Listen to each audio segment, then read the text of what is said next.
Cassie, why Diddy didn't want to walk with you, girl? What I'm talking about, Diddy was right next to you. 2023 was the year everything changed for Diddy. Cassie Ventura, his long-term on-again, off-again ex of 11 years, released a floodgate on horrific abuse that he's been known to commit. Now, she alleged that the rap mogul used his status and money to get his way every time, either by coercion or through bribery. But Cassie took the brave step of telling the world exactly what went down behind closed doors. Now, details of the horrific abuse she endured also revealed that it was one of the biggest Hollywood cover-ups of all time. Diddy party stories, they're our favorite genre of anecdote, if you really? have one, yeah. Wow, okay, I've got a lot I can't tell. So, can't tell that one either. Now, many leading names in the music industry and throughout Hollywood were involved. They kept quiet because they had a lot at stake if Daddy ever got exposed. Now, PR teams are scrambling as one after another new allegation emerges after the rap mogul. For the last couple of weeks, I've sat silently and watched people try to assassinate my character, destroy my reputation, and my legacy. Sickening allegations have been made against me by individuals looking for a quick payday. Let me be absolutely clear. I did not do any of the awful things being alleged. I will fight for my name, my family, and for the truth. Cassie was the first to go public, and Diddy and his lawyers allegedly paid $30 million in a settlement. Now they're using that fact against every other accuser who steps forward. Diddy's legal team is claiming that every other accuser's Cassie's claim is looking for a payday. And by the way, they're still denying any ill-doing on their client's part in Cassie's case too. Now Diddy's repeatedly threatened accusers, saying that he'll make sure that he countersues for harassment and defamation. It's outside the jurisdiction or outside the statute of limitations, but the conduct is similar enough in nature that it resembles the conduct that's charged, then that prior conduct or outside conduct can be used as evidence against the offender. So these other women who have come forward in these other civil suits could very well be called to testify as to what was alleged to have happened to them by Diddy or others in any kind of conspiracy or RICO case. They may very well testify to what happened to them so that the jury can be more informed about whether or not there's a likelihood that if they did this in the past and it's similar enough, then they're more likely to have committed the conduct that's in the indictment. But with Lil Rod's 73-page affidavit, Diddy's case becomes weaker and weaker every single day. Now, the rap mogul's lawyers pay Cassie Ventura what could otherwise be described as hush money. That Diddy ain't willing to shell out that much for anybody else. Now, the dude even said so himself. Attorney told the New York Times Cassie has been asking for $30 million in hush money. Cassie's lawyer says he offered 8 figures. However, that doesn't mean the alleged victims won't get justice in one form or another. All this, a witch hunt, and he basically thinks that none of this is warranted. It's an extreme show of force that's over the top, but it's been relatively quiet outside the home, probably because the case against Daddy's rock solid. A witch hunt, and he thinks that none of this is warranted. It's an extreme show of force that's over the top, but it's been relatively quiet outside the home. It seems like you've provided a passage about Cassie making some serious accusations against Diddy. The allegations involve Diddy using drugs to manipulate her, flying her around the world, and coercing her into illegal activities while filming them. The narrative suggests that both Cassie and Lil Rod accused Diddy of these actions, and that Diddy would then use the recorded videos to repeatedly threaten them.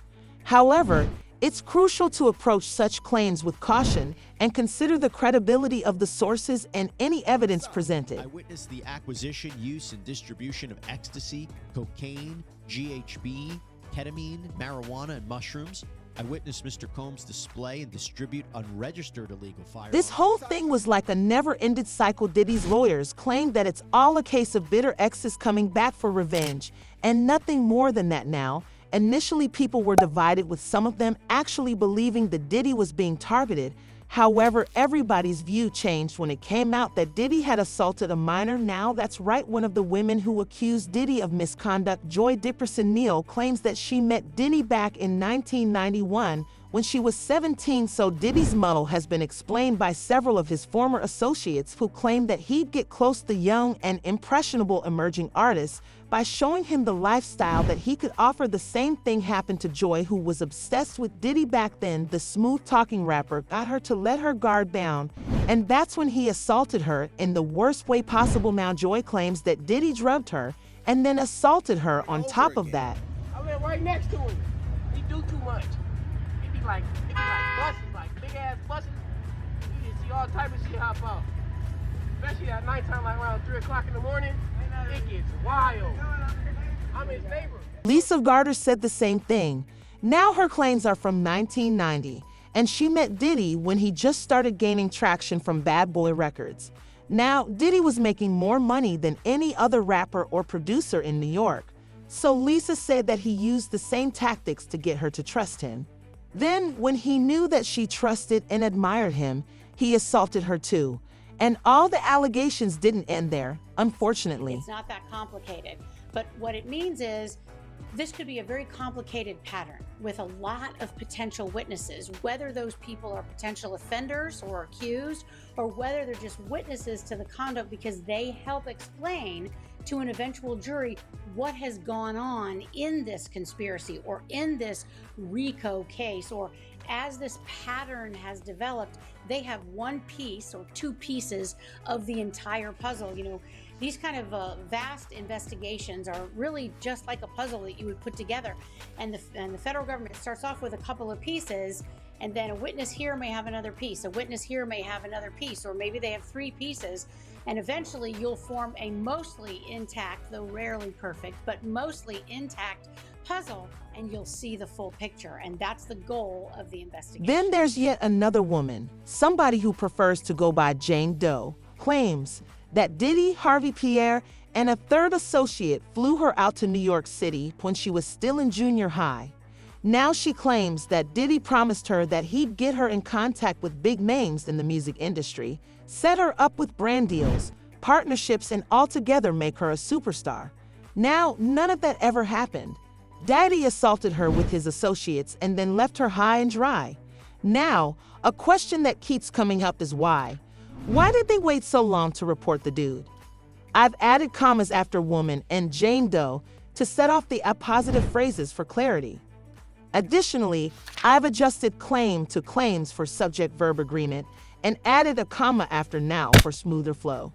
Finally, I added a question mark after why for proper punctuation at the end of a question. These crimes that they allege have been committed against them. And so that is a process exploiting that digital evidence that may take weeks or months for the federal government to get through before deciding whether or not there is evidence of a crime beyond a reasonable doubt. Well, generally, you're going to have some forensic agents on the scene who may very well have taken kind of a preview look at some of this digital evidence. And depending on what they found, if they think they're going to find evidence through the full forensic exploration of these digital devices, they may very well have started a grand jury investigation.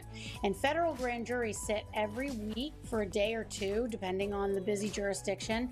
They sit and they hear evidence. They can subpoena evidence from banks, cell phone companies, hotels, all sorts of different providers to try to build the picture of the case. Then there's yet another woman, somebody who prefers to go by Jane Doe, claiming that Diddy, Harvey Pierre, and a third associate flew her out to New York City when she was still in junior high.